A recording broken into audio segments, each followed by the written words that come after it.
Dans ce chapitre, nous allons étudier les solides et plus particulièrement, nous allons présenter le vocabulaire concernant ces différents solides. Et tout d'abord, la perspective cavalière. Un solide, bien sûr, c'est une figure, mais une figure qui est en relief ou encore en 3 dimensions.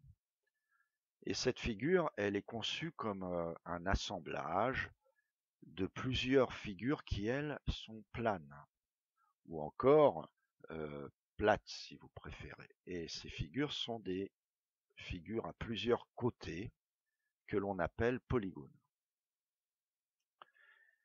Et puisqu'il est impossible de faire tenir ces figures sur une feuille ou sur un tableau, puisqu'elles sont en relief ou en 3 dimensions, on les représente avec un processus particulier, un procédé particulier de dessin que l'on appelle la perspective cavalière.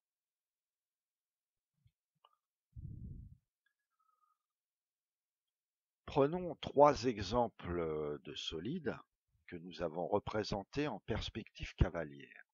Que remarquons-nous? Eh bien, tout d'abord, les faces qui sont à l'avant et à l'arrière, c'est-à-dire qui sont sur le même plan que la feuille, sont en grandeur réelle. Ensuite, les autres faces, elles, vont être déformées par la perspective. Elles ne sont donc pas en vraie grandeur. Elles conservent par contre le parallélisme des côtés.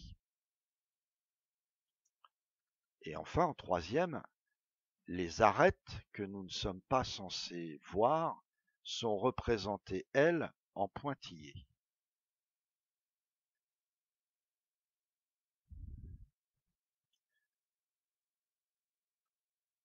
Prenons un pavé droit ou parallépipède rectangle. Le point A est un sommet de ce pavé que l'on peut appeler ABCD EFGH. Le point F est lui aussi un sommet de ce même pavé, ce qui veut dire que ce pavé possède au total 8 sommets. Le segment DC est lui appelé arête de ce pavé. De la même manière que le segment FG est lui aussi une arête de ce pavé. Ce qui veut donc dire que ce pavé possède 3 x 4, 12 arêtes.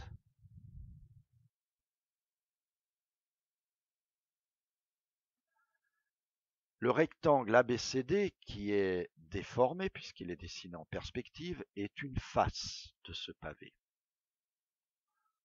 Le rectangle BCGF est lui aussi une face de ce pavé. Nous pouvons donc remarquer que ce pavé possède donc 6 faces.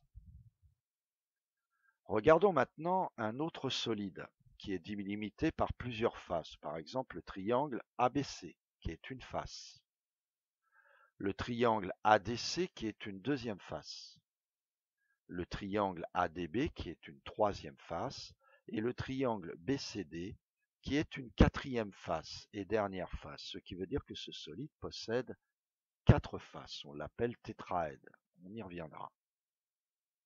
Et enfin, le solide possède 4 sommets qui sont les points A, B, C et D.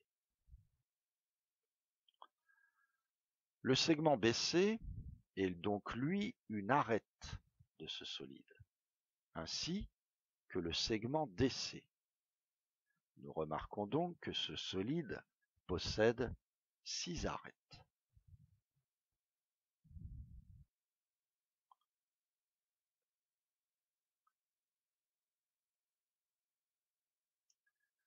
Si nous revenons sur les 3 solides de départ, nous remarquons que le premier solide possède 5 faces, 9 arêtes dont 3 qui sont cachées en pointillés et 6 sommets.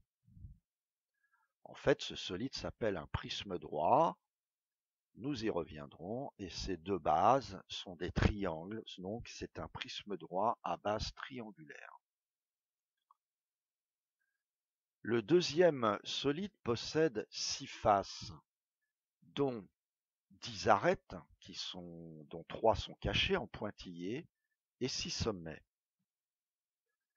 Il s'agit d'une pyramide dont la base est un polygone à 5 côtés, donc à base pentagonale, puisque un polygone à 5 côtés s'appelle un pentagone.